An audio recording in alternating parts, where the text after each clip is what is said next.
नमस्कार मित्रांनो, आजच्या व्हिडिओमध्ये आपण एक दादऱ्याचा लकी प्रकार पाहूया। आणि हा लकी प्रकार छोटासा जरी असला तरी खूप उपयोगाचा आहे। विशेषतः कव्वालीमध्ये हा लकी प्रकार वाजवला जातो। आणि या लकी प्रकारासोबतच आपण दोन उठाणे सुद्धा बघणार आहोत। तर त्याच्यातली पहिली छोटी उठाण आहे, शब्द आहेत ता तिरकिट तकता।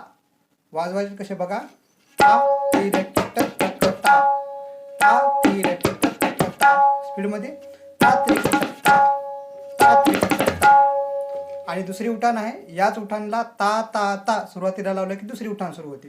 कशी, ता ता ता ता तिरकिट तकता। वाजवायची कशी, ता ता ता, ता वाजवताना डग्यावर थाप वाजवायची, ता ता ता ता तिरकिट तकता, ता ता ता ता तिरकिट तकता। आता दादऱ्याचा लकी प्रकार पाहूया। लकी प्रकाराचे बोल आहे, धा धा ती ता धा ती। अतिशय सोपे आहेत। धा धा ती ता धा, धा धा ती ता धा, धा धा ती ता धा। आता या दोन्ही उठाणे सोबत हा लकी प्रकार वाजूया। ता तिरकिट